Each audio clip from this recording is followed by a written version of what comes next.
여러분 반갑습니다. 또 아침 일찍 이 자리에 참석해 주신 여러분들을 하나님이 만나 주실 겁니다.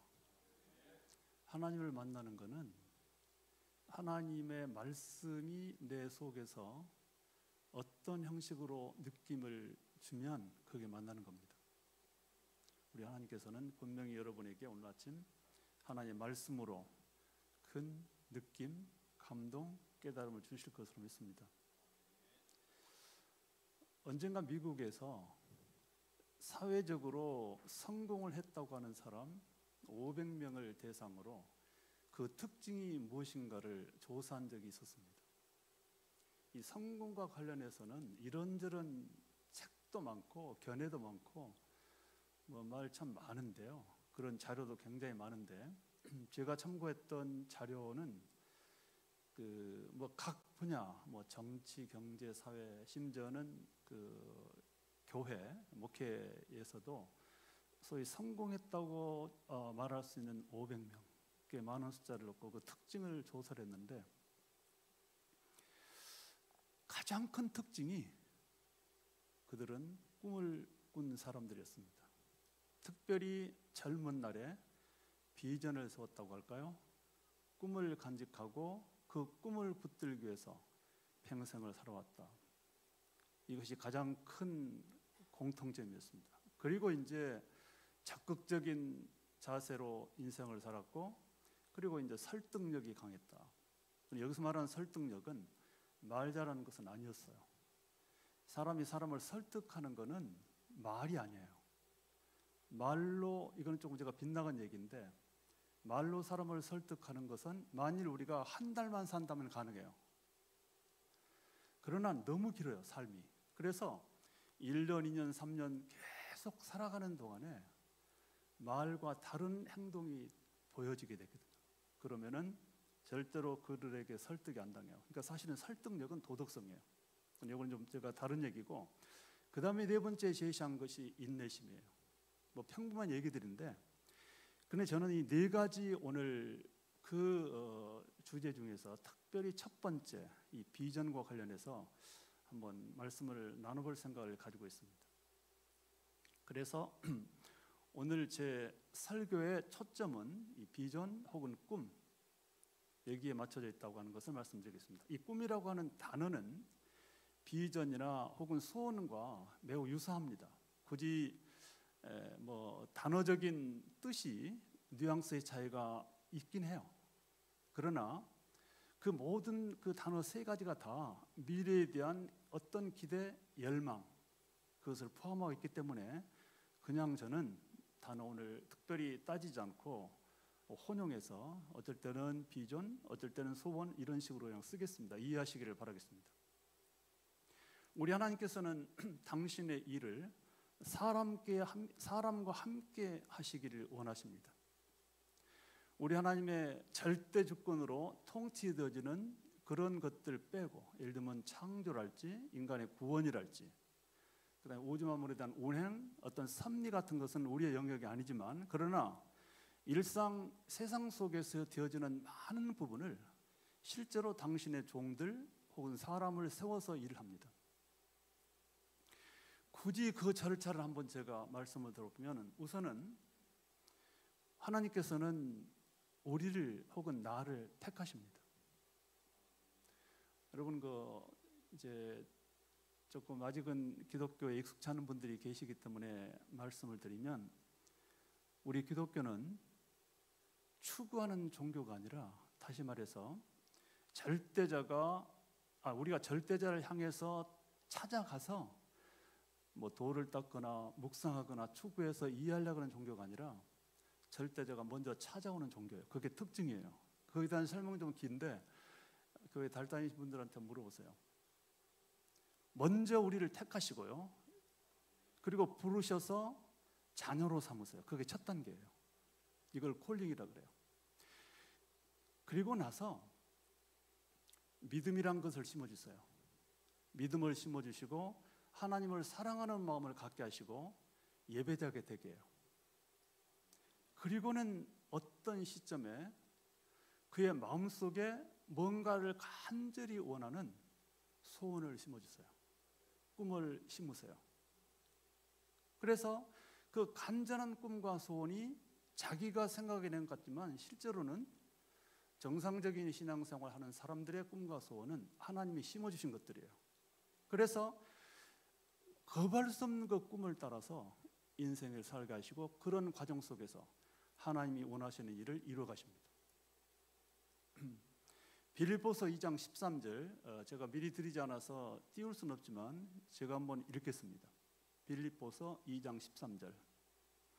너희 안에서 행하시는 이는 하나님이시니. 의미심장하죠. 우리 속에 혹은 내 속에서 어떤 일을 진행하신 이가 하나님이라고 전제하고 나서 자기의 기쁘신 뜻을 위하여, 이거는 자기가 원하시는, 이루시기를 원하시는 어떤 일이 있는데 그 일을 위해서 너희에게 소원을 품게 하신다. 소원을 두고 행하게 하신다. 일어났어요. 본인이 하고자 하는 일을 우리가 소원하도록 하세요. 간절한 꿈과 소원으로 마음속에 품게 하시고 그렇게 해서 이루어 가신다는 그 말씀이 성경 안에 기록이 되어 있습니다. 그런데 오늘 본문을 잠깐 보겠습니다. 본문은 띄어져 있죠. 이 본문을 보면 특별한 한 가지가 이 주제와 관련해서 명령이 되어 있습니다. 예레미야서 23장 28절인데 눈으로 보시면서 꿈을 꾼 선지자는 꿈을 말할 것이요. 꿈을 말하는 겁니다. 말하라. 명령형이에요. 사실은 연결로 이렇게 번역이 되어 있지만 이 선지자가 누구냐 이런 거는 그렇게 뭐 중요하지 않아요. 어쨌든 꿈을 꾸게 된 그 사람은 그 꿈을 세상을 향해서 이웃을 향해서 말하라. 그리고 이것서 똑같은 말을 반복해요. 내 말을 받은 자는 성실함으로 그 내 말을 말하라. 일종의 패러프레이즈예요. 앞과 뒤가. 그러니까 같은 의미인데 하나님 말씀을 받은 것이나 하나님께서 어떤 뜻을 마음속에 심어주신 것은 같은 의미예요.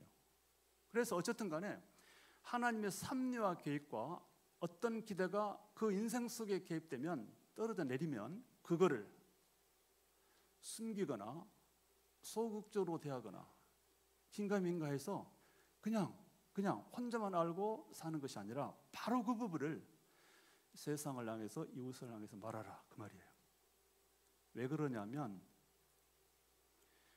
우리 하나님께서는 심지어는 하나님께서도 우리 하나님이 어떤 분이시냐면요 전지전능한 분이라 그래요. 아마 교회를 조금 아직은 익숙지 않은 분들은 참 마음이 걸릴 수 있어요. 전지전능하다는 말은 모든 것을 안다는 뜻이고 모든 것을 할 수 있다는 뜻이에요. 그런데 그러니까 굳이 사람의 도움이 필요가 없어요. 말하자면 굳이 인간의 협력이나 인간의 봉사가 필요 없는 분이에요. 그게 정말 꼭 절대적으로 필요하다면 전지전능이 성립이 안 되죠. 그런데 왜 우리 하나님께서는 사람에게 자기의 일을 맡기시는가? 왜 사람으로 하여금 그 일을 수행하게 하시는가? 그야말로 인간에 대한 사랑이에요. 사랑하는 자에게 일을 맡기는 거예요. 우리가 자녀 키워보셨잖아요. 아니 좀 젊은 분들 아직 모르시겠지만 얘가 제대로 성숙한 인격체로 자라도록 하는 과정 속에서 그냥 보호만 하고 집에 앉혀놓고 너 아무것도 하지 마라. 내가 너 뭐 사랑하니까 이것이 아니잖아요. 조금 힘들어도 조금 넘어지더라도 일을 맡겨보는 거예요. 이것이 정확한 이해는 안 될 것 같아요. 그러나 그럼에도 불구하고 비슷할 수는 있어요. 우리 하나님께서는 당신의 백성을 사랑하십니다. 사랑했기 때문에 그에게 직분도 주시고 일도 주시고 여러 가지 상황 속에서 살아가는 삶의 현장을 주신다. 그래서 이제 꿈이라고 하는 것을 심으셔서 그 꿈을 향해서 달려가 가시고 그런 과정 속에서 교회도 이루시고 선교도 이루시고 또 여러 가지 세계 평화도 이루어 가신 거예요. 자, 그런데 이 꿈이라고 하는 것은 그 특징이 뭐냐면 사실은 꿈이나 소원 같은 것들은 현실성이 별로 없어요. 그게 특징이에요. 현실성이 없다고 하는 것은 미래에 내가 기대하는 어떤 열망, 어떤 포부나 어떤 것들이 지금 내가 처해 있는 현실과는 도무지 연결이 안 돼요. 내가 가진 조건으로 봐도 계산이 안 떨어지는 거예요. 그래서 꿈이라 그래요. 그래서 소원이라 그러고, 그래서 비전이라 그런 거죠. 계산이 맞아떨어지면 그건 이미 소원이 아니라 계획이에요. 계획 짜시잖아요. 어디 갈 계획? 그거는 대체로 맞아떨어져요. 뭐 특별한 변수가 없는 한. 그러니까 계획과 꿈은 완전히 다르죠. 계획은 과학이에요. 그러나 꿈이나 소원이라고 하는 것은 비과학이에요. 정말 현실적으로 설명할 수 없는 것이 미래의 어떤 일이에요. 근데 문제는 그럼에도 불구하고 현실성이 없는, 도무지 계산으로 떨어지지 않는 꿈 같은 얘기를 오늘 본문을 보니까 세상을 향해서 말하라 그랬어요.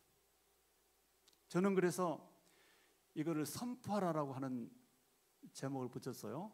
꿈을 선포하라. 근데 선포라고 해서 막 거창하게 선포식, 저는 오늘 꿈을 발표하겠습니다, 이런 것이 아니라 조금 저는 적극적인 어떤 표현으로 자기에게 주신 선한 마음, 하나님께서 분명히 확신으로 다가오는 하나님의 일이 내 마음속에 품어졌다면 그거를 숨겨서는 안 되고 주변 사람들에게 말하라.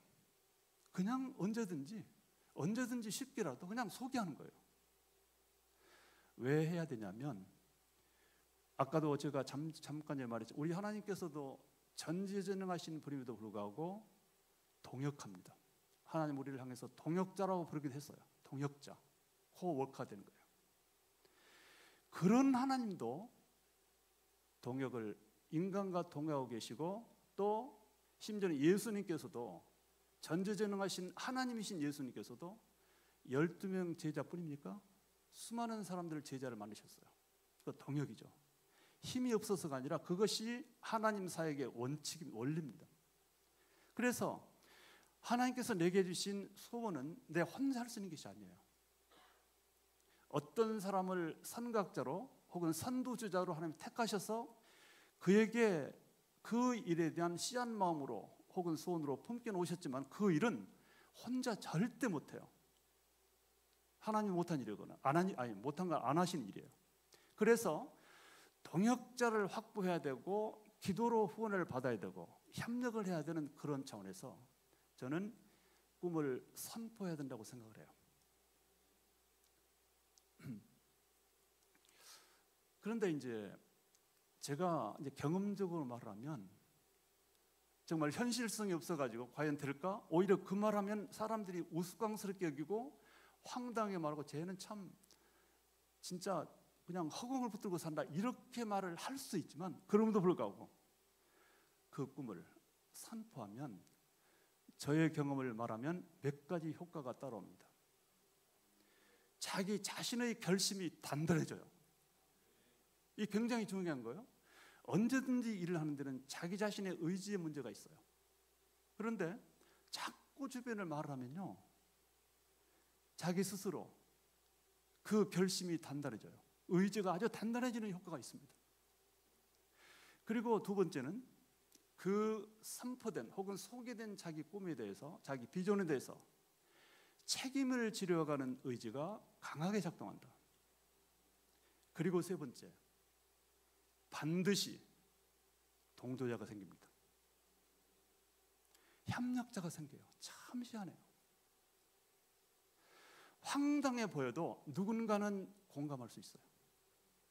그리고 공감하는 사람들, 협력하는 사람들, 좀 속된 말로 하다못해 기도하는 사람, 기도라고 하는 걸 하다못해로 말한 건 정말 어폐가 있는 말이지만 사실은 비교적 쉬우니까, 어떤 의미에서 그런 협력자들이 모여들고 협조자가 되어가지고 그 꿈이 이루어지더라. 제 경험입니다. 정말 많은 경험을 했어요. 제가 27 정말 젊은 나이에, 만으로는 그보다 더 어린 나이에 미랄 선교단을 창단해서 지금 46년이 넘었는데, 지금 제가 말하는 이 설명 말고는 설명할 길이 없어요. 앞에 안 보이는 어떤 의미에서 치명적인 시각장애인, 누군가의 손을 붙들어야 5m라도 갈 수 있는 사람, 그런 사람이 그거를 만들고 해냈습니다. 전 세계를 다니면서 설계했어요. 현재 46년 된 그 미랄이 너무나 확대가 돼서 아마 국내외 조금 아시는 분은 아실 수 있겠는데, 우리 한국에서는 7개의 사회복지법인, 9개의 사단법인으로 확산됐고, 미중, 유럽, 남미 전 세계에서 어쨌든 동일한 목적으로 장애인을 위한 선교봉사 계몽이라는 사역을 펼쳐가고 있죠. 근데 이것이 맨 처음에 이 계획을 하나님께서 아마 세우셨겠죠. 그리고 이 일을 앞장서서 끌어가게 할 사람을 누구를 할 것인가, 이재서를 택하셨다고 저는 믿어요. 너무나 영광스러워요. 제 마음속에 거부할 수 없는 간절함으로 심어졌고, 제가 어저께인가 말씀드렸지만은 제가 종신대학을 77년도에 입학을 했는데, 그게 이제 장애인 선교를 목적으로, 장애인 선교니까 그것도 잘하기 위해서는 신학 공부, 성경 공부를 해야 잘할 수 있다는 그런 판단이 있었었고, 그러기 위해서 신학교를 간 건데, 가자마자 저는 얘기를 했어요. 사람들한테. 그럼 다 웃어요. 놀리게 돼요. 아유, 그런 거 만들면 나 부장 하나 시켜줘. 이런 사람도 있고요. 알았어 하고 등 두드리고 간 사람도 있고요. 아무도 동의 안 했어요. 제가 3학년이 될 때까지 수많은 사람들에게 그냥 만나면 또 정신 나간 사람처럼, 우리나라에 장애인이 100만이나 있어. 근데 그들은 예수 거의 믿지 않고 있어. 그들의 환경과 복지 너무나 열악해. 그걸 우리가 도와줘야 돼. 하나님께서는 그 일을 하라 그래. 나랑 같이 해. 여기 종신 나온 분이 거의 없기 때문에 제가 살짝 종신 사람들 상당히 교만한 데가 있어요. 거의 동의 안 해요. 거의 놀리긴 하고. 근데 참 말 재밌는 게 뭐냐면, 그때 이제 동기하가 있었는데, 아까 그렇게 놀리는 친구, 그거 만들면 나 부장 하나 시켜줘 이랬던 친구, 한 20년 지나가도 진짜 미국에서 내가 부장 시켜줬어요. 참 그랬더니, 그리고 어떤 사람들은요, 참 제가 시하는 경험이 뭐냐면, 그때 이제 이렇게 고백했어요. 저한테요. LA에 있는 몇 사람들도 그런 얘기했는데, 그때 이재서라는 앞도 안 보이는 사람이 누군가의 손을 붙들고 교실도 찾아오고 식당을 다 했던 그 사람이 그 말했을 때 믿기지 않았대요. 그런데 정말 그 말이 그대로 이루어진 현실을 보면서 하나님의 은혜가 너무나 놀랍다, 이거를 고백하고 저한테 사과를 많이 했어요. 그때 소홀히 했던 거. 어쨌든 우리 속에 소원을 두고 행하시는 우리 하나님께서는 그 소원을 세상을 향해서 말하고, 그리고 그 일을 함께하는 사람들을 만나가기를 원하십니다. 참 놀라운 게 뭐냐면, 근데 어떻게 해서 종신에서 그걸 시작했냐면, 미안하지만 종신대 학생들은 다 거기에 따라오지 않았어요.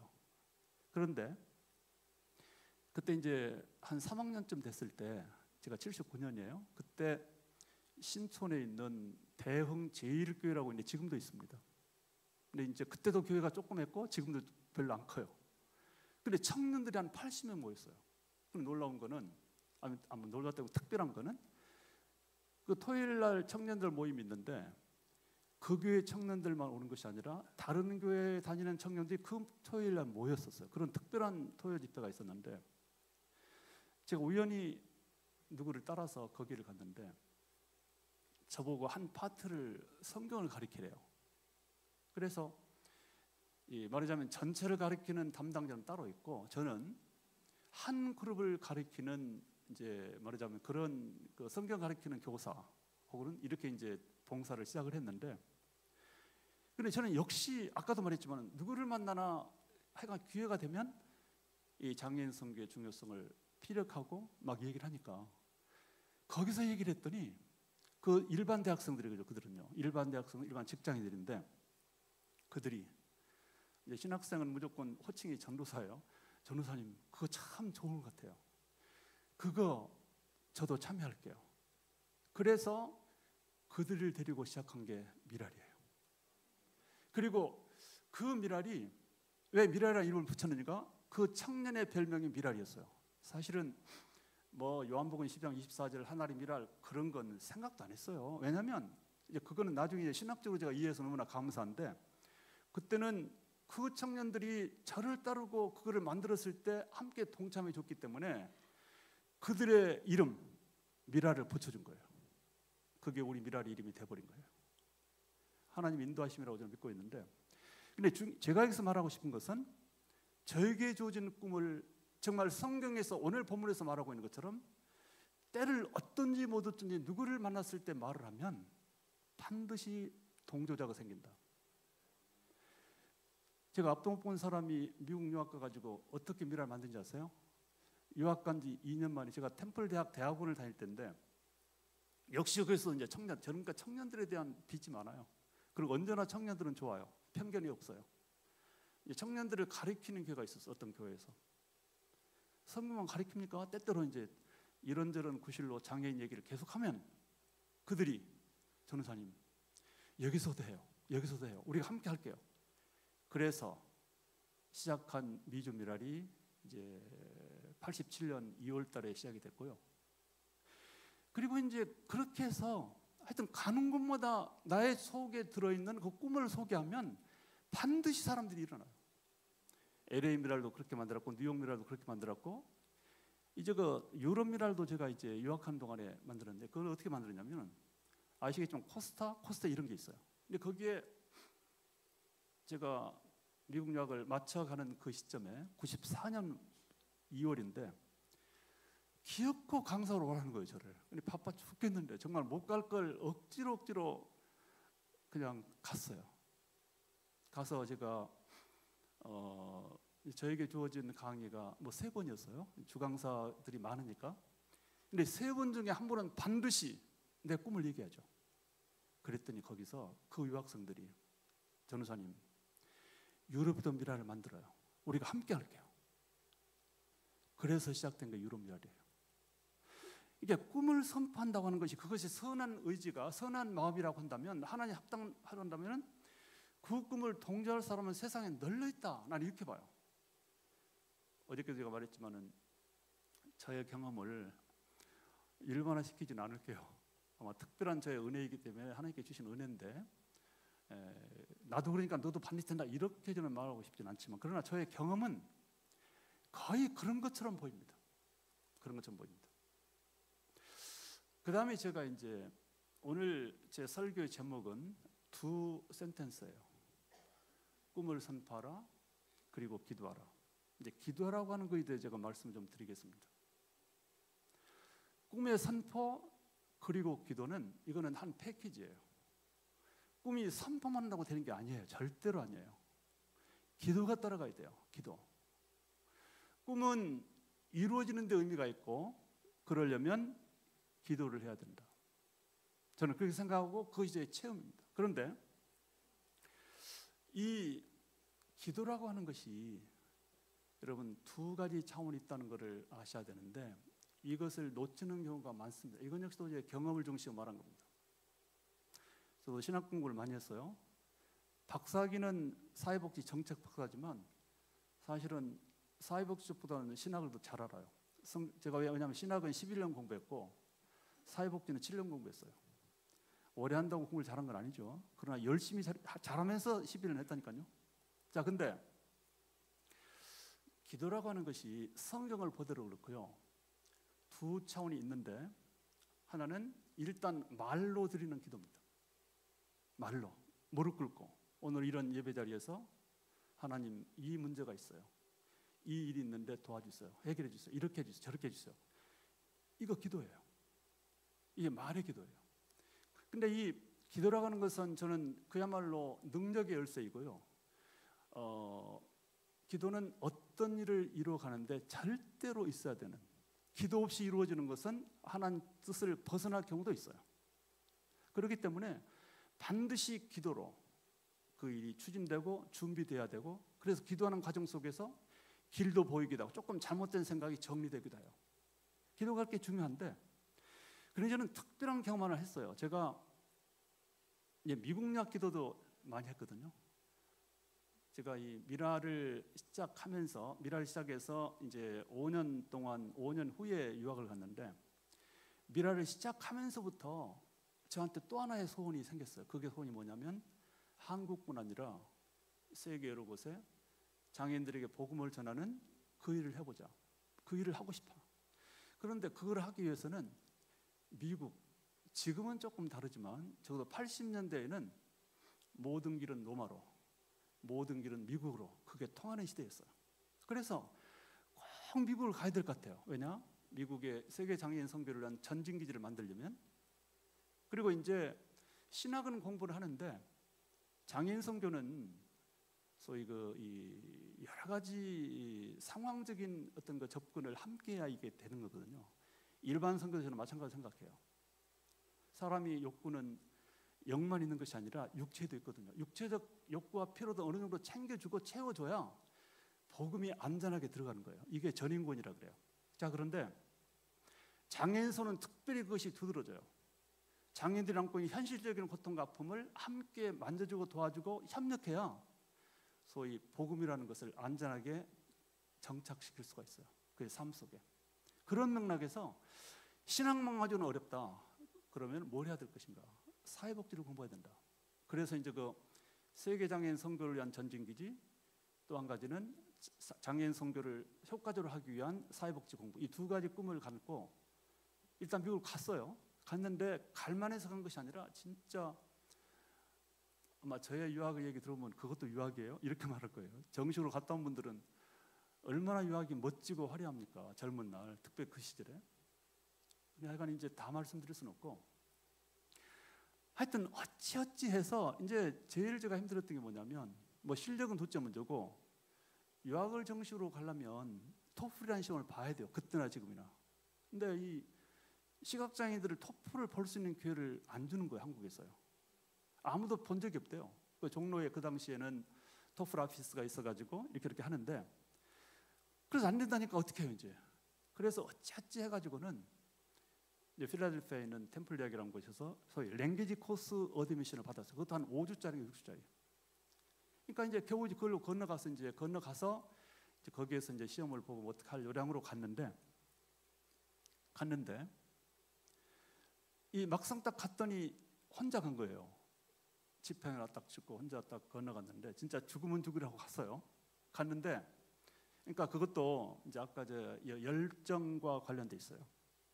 하나님께 심어주신 소원 이거를 향해서 달려가지 않으면 꼭 죽을 것 같아요. 그만큼 저를 뭐랄까요, 막 밀었어요. 등 떠밀듯이. 그래서 건너갔는데 딱 템플대학 랭귀지 코스 가서 이제 그때가 7월인데 등록을 딱 하고 났는데 기숙사가 없는 거예요. 그래서 어찌어찌해서 한국에 조금 알았던 이제 목사님 댁에서 그냥 그 대책도 없이 며칠 머물게 됐어요. 근데 그분들도 쫓아낼 수도 없고 어떻게 할 수도 없고 그러니까 하는 수 없이 이제 이렇게 저를 집에 유하게 했는데, 그 목사님 부부는 매일 풀타임으로 밖에서 일을 해야 돼요. 부부가 다. 그러니까 제 혼자 있는 거예요. 근데 등록은 했는데 그 랭귀지 코스라도 그것도 이제 안 나가면 안 돼요. 근데 나가야 되는데 갈 수가 없어, 혼자서. 영어가 뭐 당시에 됩니까? 뭐 아는 사람 있습니까? 전화가 됩니까? 아무것도 안 되는 혼자. 그야말로 뭐라고 해야 될까요? 그 여름에 이제 거기에 있는데, 야, 진짜 내가 이거 괜히 왔다. 미랄 그때 한참 잘 됐거든요, 한국에서. 5년 동안 하는 동안에. 근데 이제 조금 며칠 지냈더니 학교에서 인편으로 연락이 왔어요. 누구를 통해서. 왜 출석 안 하냐. 언제 다음에 내일인가 모레까지 안 오면은 이민국에 보고간다. 그러면 쫓겨나는 거예요. 그 연락이 왔는데 갈 수가 있어야죠. 그래서 겨우 목사님께 하루를 이제 부탁을 드려가지고 하루는 갔다 왔어요. 근데 그러고 또 못 갔어요. 근데 못 가는 게 문제가 아니고 죽겠더라고요. 속된 말로. 제가 인생 속에서 실명담으로 어려웠던 시절이 그때인데, 그 여름에 에어컨도 없는 저 필라델피아 로우하우스 유명해요. 아주 무더운 곳인데 7월에 한 달 반을 그냥 무작정 있었어요. 근데 그때 온갖 생각이 드는데 어떤 생각이 들었냐면, 내가 유학 오려고 했던 것은 나의 욕심이었다. 한국에 너무나 좋은 일을 하고 있었나? 왜 그 일을 이렇게 안 하고 왔느냐? 그러면서 회개라기보다는 그냥 후회도 되고, 그래서 그래, 만일 유학이 하나님의 뜻이었다면 이미 길이 열렸어야 되고 잘 될 텐데 이거는 나 욕심이었기 때문에 하나님 길 안 열어주신다 이렇게 생각을 하고 어느 날 이제 짐을 샀어요. 짐을 돌아가야 되니까요. 그리고 한국에도 이제 간다고 말하고. 근데 쌓아놓고 그 다음날 생각해 보니까 제가 몇 번을 짐을 풀다 싸다 했거든요. 그 혼자 있으면서. 근데 어떤 마음 때문에 짐을 푸냐면, 그러면 그동안 내가 수년 동안 했던 기도는 뭐지? 기도하면서 소비했던 시간은 뭐야? 이거는 그 기도에 대한, 그러니까 기도의 능력으로 기도로서 문이 열어지는 어떤 그런 현상보다도 마음에 어떤 문제가 어떤 것이 생기냐면 기도가 너무 아까운 겁니다. 기도가 이걸 버려? 이것이 아무것도 아니었던 거야? 그러면 이런 반문이 생기면서 차마 짐을 가지고 못 떠나겠어요. 기도가 아까워서. 여러분, 기도의 효과에는요, 아까워서 되는 경우도 있다. 저는 그때 체험한 거예요. 기도를 많이 하면 그 자체가 힘이 있어서 문을 열어주는 경우도 아마 있겠죠. 그러나 기도가 아까워서 기어가서라도 스스로 문을 여는 행동으로 나오더라. 어쨌든 말로 들었던 수많은 시간들, 그 간절했던 기도의 시간들이 너무 아까워서 저는 짐을 풀고 또 풀고, 그래서 참고 참아서 어찌어찌 해서 8월 말이 되어서 뜻밖의 누구를 보내줘가지고 어떤 사람을 만나가지고 그 사람을 통해서 학교를 소개받고 들어가야 돼서 유학을 마치게 됐던 건데, 기도를 많이 하면 그 기도에 책임지려는 의지가 발동한 것 같아요. 아까웠어도 참아 마음 먹었던 것을 중단 안 하더라. 그게 제 경험의 하나고요. 자, 그 다음에 또 한 가지는, 기도의 두 번째 차원은, 기도라고 하는 것은 말로만 드리는 것이 기도가 아니라요, 그 드려진 기도를 위한 스스로의 노력, 실천까지가 기도예요. 나는 이게 매우 중요하다고 생각하는 사람이에요. 예를 들면 이런 거예요. 근데 어떤 사람들은 그렇게 주장하는 사람이, 저는 정말 좀 찾아가서 좀 말하고 싶어요. 뭐냐면 그냥 기도를 했더니 공부를 하나도 안 했는데 시험 문제가 훤히 보이더라. 이거는 가짜예요. 그게 말이 안 돼요. 열심히 공부를 해야 시험을 잘, 하나님 저 이번에 장학금 좀 받게 해주세요. 형편이 너무 어려워요. 그래서 꼭 시험을 잘 보게, 이렇게 기도를 해야 되고 말로요. 그리고 나서는 몸으로, 시간으로, 여러 가지 노력으로 공부를 해야 돼요. 그게 그 공부까지가 기도라니까요. 근데 그거는 아무것도 안 하고 그냥 입을 가지고 앉아서 기도하면 저 산 밑에 있는 물동이로 우리 하나님, 그래 알았어, 너 기도했구나, 내가 들어다 줄게 하고 물을 뜯어주는 하나님? 그런 하나님은 성경에 없어요. 근데 그렇게 주장하는 사람도 가끔 있어요. 그 맥락상 말이 안 돼요. 특별히 유명한 조지 밀러 목사님 얘기를 제가 잠깐 하고 싶은데, 이분은 1830년대 영국에서 그야말로 기도로 수천 명의 교화를 먹였던 그런 분이, 먹이고 키워냈던 그런 분이에요. 그래서 이분은 말하기를 평생 5만 번 기도를 응답받았대요. 그리고 일반적으로 말하기를 기도의 사람, 기도의 선구자, 기도의 어떤 표본처럼 언급되는 분이 조지 밀러 목사님인데, 그분의 전기나 생애를 상세하게 자세하게 한번 편견 갖지 말고 읽어보세요. 그분은 엄청난 기도의 사람이었는데 두 가지 기도가 반반 정도로 있었던 분이에요. 그분의 자세히 읽어보면은 꿇어 앉아서 기도하죠. 하나님, 이 불쌍한 고아들 도와주세요. 그런 기도도 했지만 동시에 수많은 사람들을 만나러 다닙니다. 다녔어요. 네. 그리고 이제 거기 전기에 보면은 1년에 3,000통 편지를 직접 씁니다. 3,000통. 하루에 8통이 넘더라고요. 제가 나눠봤더니. 1년에, 더군다나 그때 이 편지 쓰는 뭐 요즘 좀 컴퓨터 있는 것도 아니고 그런 시절에 본인이 말하기를 조수 없이, 비서 없이 직접 1년에 3,000통의 편지를 쓴다. 누구한테? 후원자들한테. 그게 무슨 기도예요? 그게 말이 기도예요? 그런 실천이고 행동이에요. 그리고 이제 물론 후원자들한테 그 편지를 보내면서 그냥 우는 소리만 하는 게 아니에요. 여러 가지 그러나 좋은 얘기를 했던 뭐 도와달란 말이 한마디 없더라도 결국은 후원자들이 보낸 얘기는 고아원을 운영하는 목사로서 보낸 거는 결국 후원이 전제된 거예요. 그리고 후원자에 대한 감사니까 결국은 그런 것들이 수많은 분들 사람들로 하여금 마음을 움직이기 위해서 후원을 하게 했고, 또 실제로 어떤 계획이 마음속에 소원이 생기면 업자들 만나요. 막 부동산 업자도 만나고 또 건축업자 만나가지고 막 설득합니다. 말로. 그러면 이제 어떨 때는 막 비난을 받기도 하고 그게 말이 되냐, 뭐 황당하다 이렇게 이제 약간 좀 그런 수모를 받으면서도 끊임없이 자기 속에 심어진 고아들을 위한 건축의 문제, 여러 가지 확대하고자 하는 그런 것들에 대해서 지인들이나 업자들에게 막 말해요. 그게 실천과 행동의 기도예요. 기도는 이렇게 양립돼야 돼요. 말로 끝나는 기도 저는 곤란하다고 봅니다. 행동과 실천으로 그 기도의 내용이 실행돼야 돼요. 예를 들면 이런 거예요. 우리가 어디 막 홍수가 났어요.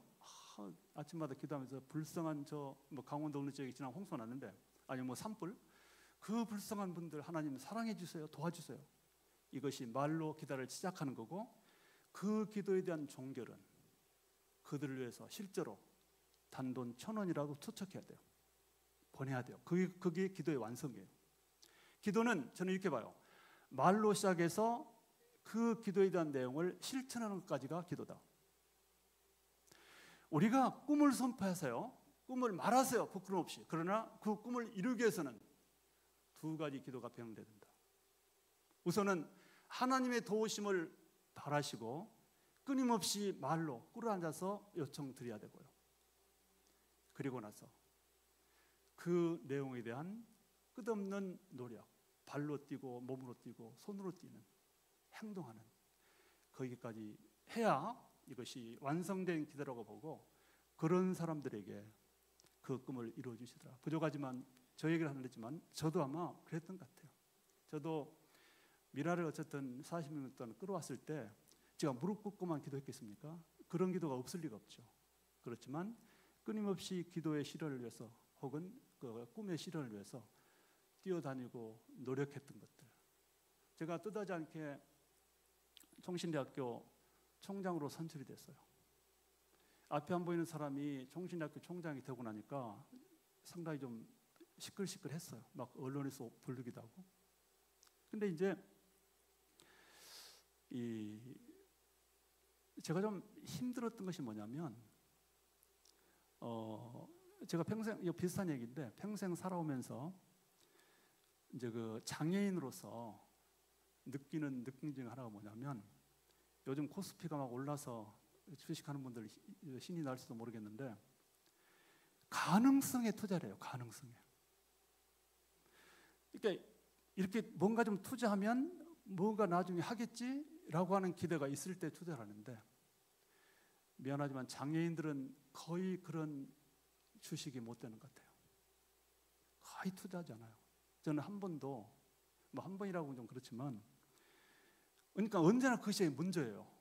언제나 외면당하, 제 스스로 말해가 좀 부끄러울 정도로 그러기도 하고, 뭐 미라를 하면서 그러기도 하고요. 또 이제 특별히 교수는 어떻게 됐는데 교수하면서 그런 적도 많았고요.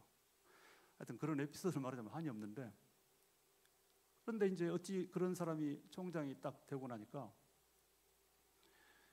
어떤 사람들은 이거 총신이 되게 사람이 없나 봐 이렇게 말하는 사람도 있고요. 이런 사람, 이렇게 말하는 사람은 그래서 친한 친구들이 놀리면서 말해요. 어떤 친구들은 혼자 나왔던가요? 왜냐하면 경쟁할 가지고는 될 수가 없잖아요. 본인의 생각이죠. 여러분 같으면은 우리가 그때 11명이 나왔는데 저한테 표를 던지겠어요? 말하자면 어떤 의미에서? 그러니까 혼자 나왔어야 된다 이거예요. 그렇게 말해가지고는 혼자 나온 거예요? 이렇게 말하는 사람도 있고요. 이제 그 얘기는 그만큼 이제 그분들이 또 걱정하고 이렇게 지적이라기보다는 말하는 것이 뭐냐면, 아니 앞에 한 분이 어떻게 총장을 해? 특별히 결제는 어떻게 해? 이런 거 진짜 결제한 거 많더라고요. 하루에 막 수백 개 한 적도 있어요. 그리고 굉장히 활동적으로 이렇게 좀 해야 될 텐데 앞에 한 분이 어떻게 이렇게 돌아다닐 수가 있어? 이거 결론을 말씀드리면 결제 문제 없었어요. 여러분 이렇게 생각하면 돼요. 발상이 저는 뭐냐면 아니 내 눈으로 봐만 꼭 보이는 겁니까? 다른 사람이 대신 봐주고 나한테 말해줘도 내가 보는 거예요. 제가 결제 서류를 물론 문건으로 컴퓨터로 받을 수도 있어요. 그렇지만 너무 많아가지고 그건 곤란하니까 비서들이 읽죠. 예, 아니 비서 뒀다 걷다 쓰려고 들어와서 이제 이렇게 딱 보면 이 내용 좀 읽어보면 판단되니까 그 판단 결국은 결제자의 능력이라고 하는 것은 어떤 상황을 판단하는 거예요. 판단해야 제가 못할 이유가 없잖아요. 상황 판단을.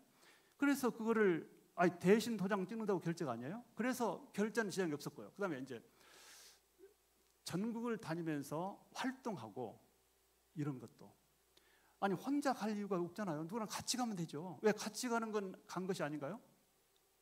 그러니까 생각만 바꾸면 눈이 안 보인다고 해서 안 된다고 할 것이 없어요. 나는 진짜 그거를 꼭 말하고 싶은 제 말을 듣고도 얼마큼 저를 순간할지 모르겠는데 역대 통장 유세가 가장 많은 모금도 했어요. 네. 더군다나 IMF 3년이 포함된 제 사님께서 뿐만 아니라 그 IMF 시기에 예배제로 못 드릴 때 제가 수백 개의 교회 수많은 업자들 그야말로 기도하고 발로 뛰어서 뭐라고 해야 될까요? 좀 심한 표현으로 무너져가는 종신 정말 여러 가지로 어려움을 처해 있는 학교를 살리기 위해서 하소연했어요. 그런 결과들이 결국은 빠른 시일 안에 정상화시켰고 왜냐하면 임시사들이 저는 2년 만에 내보냈거든요. 그게요 아마 학교에 계신 분들이 아실 거예요. 임시사가 어떤 것인지. 임시사를 이제 관에서 교육부에서 파송한 사람들인데 이 임시사를 파송받은 대학들이 2년 만에 나가는 경우는 거의 없어요. 막 7년 어떤 경우는 더 걸린 경우도 있어요. 근데 어쨌든 제가 총장 돼가지고 2년 만에 내보냈고 본래의 자리로 돌려놨던 것들이 뭐냐면 이제 주변에서는 염려했죠. 아이고 신학 박사도 아니고 뭐 이런 것도 염려했고 또 뭐 사회복지를 공부했대 이런 것도 염려했고 눈이 안 보여 이런 것도 염려했고 결제 뭐 활동력 그랬지만 그 어떤 것도 저는 그야말로 세상 사람들이 걱정했던 것 때문에 저의 능력의 부족 때문에 못한 것은 있었겠지만 세상 사람들이 걱정하는 그것 때문에 총장직 수행을 못했던 건 없었습니다. 여러분 말이 좀 길어졌어요. 자, 오늘 제 말씀을 이것만 기억하시면 돼요. 우리 하나님께서는 나를 택하셨다. 그리고 내 속에 소원을 심어주셨다. 나는 이 소원을 이루어야 된다. 이루기 위해서는 주변의 동료들을 만나야 된다. 그리고 열심을 다해서 기도하자. 이것만 정리해서 기억하시면 될 것 같아요. 제가 조금 오늘은 억양이 높아져서 미안합니다. 여러분 정말 반갑고 정말 신한대학이 이 한국교회를 신학대학은 아님에도 불구하고 앞장서서 끌어가고 한국교회를 살리는 그런 좋은 하나님 기뻐하시는 대학이 되기를 예수 그리스도 이름으로 축복합니다. 한번 기도하겠습니다.